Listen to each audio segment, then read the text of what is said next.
Let's speak now to Tareq Azzoum, who's in Deir el-Balah in central Gaza. And Tareq, once again, a hospital is the focus of attacks.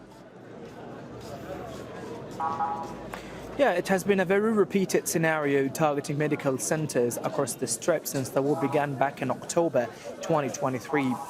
We have been observing such attacks and atrocities being committed in areas that are supposed to be places for relief and treatment, but right now it tends to be a graveyard for people who have been taking refuge in these areas, and even for wounded people who are no longer can feel safe inside these walls of battered hospitals. Kamal Adwan Hospital this morning has come under very heavy attacks. Until now, also Israeli helicopters continue to open its fires against the courtyard of that medical facility. Earlier, the Israeli military troops have surrounded the hospital and have called Dr. Hussam Abu Safiya to start evacuating wounded people and injured and also internally displaced families. And Dr. Hussam Abu Safiya has reiterated that the only medical team that was responsible for providing and performing surgeries in the hospital was the Indonesian medical delegation, and this delegation was the first to be evacuated from the medical compound to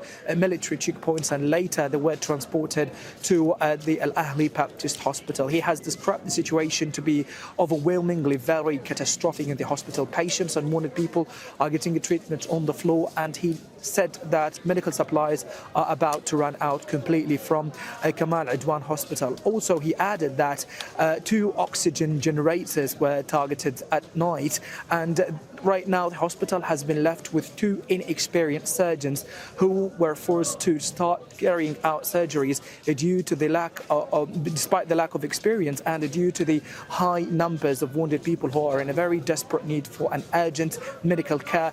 And this could be a very starkly indicating reality for Palestinians and for also the medical sector in the north of the Strip, who are right now coping under the combined pressure of the lack of medical supplies and the high rates of casualties, in light also of the very horrific security conditions unfolding them. Till now, Dr. Hussam Abu Safiya has been calling the international community and medical organization to act and to stop what's happening in the north of the Strip, but Israeli military is still upscaling attacks and looking forward to emptying the northern part of Gaza from all sorts of medical care that could be possibly given for civilians who are still trapped there in that very battered and petrified part of the territory. Right, and all this is going on as airstrikes targeting other areas across the Strip. Yes, that's right. Airstrikes continue to pummel residential buildings in the north of the Strip, in particular in el-Balah. But in the past hour, we have recorded a series of airstrikes took place in Gaza City. One has targeted a residential building in a Sabra neighborhood, which is located in the southern part of Gaza City. A number of casualties have been transported to al-Ahli Baptist Hospital to be treated, and another residential building also in Baitlahiya town was targeted. The idea is that, or the context here is that those civilians who have been fleeing from Jabalia and Baitlahiya and heading to Gaza City also came under relentless attacks, and we can also safe to say that the situation for those families in light of these ongoing strikes is escalating rapidly. They are feeling that no place in Gaza is safe, and even for those who are in the central area, they continue to be overwhelmed with strikes and artillery bombardment that we continue to be hearing since the early hours of this morning in the eastern areas of Deir el-Balah. This city is housing hundreds of thousands of Palestinian families who are being targeted in evacuation centers and roads, homes, and even in hospitals.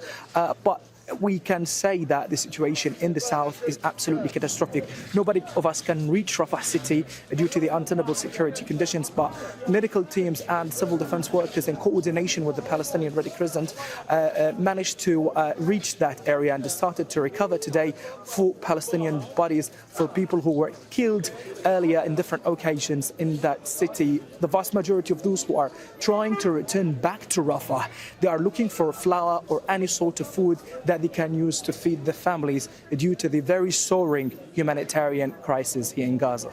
All right, Tareq, thanks for that. Tareq Azzoum there in Deir el-Balah in Gaza. Thank you. Make sure to subscribe to our channel to get the latest news from Al Jazeera.